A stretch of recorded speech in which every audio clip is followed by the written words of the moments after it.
তো ভাঙলো কখন? বিক্ষোভের সময়।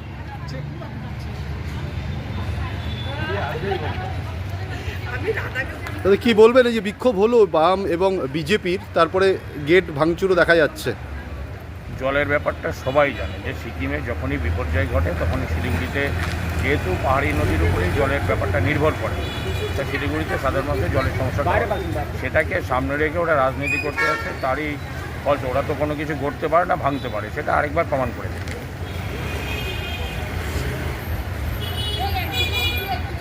এটা বিক্ষোভের সময় হয়েছে এটা? বিক্ষোভ।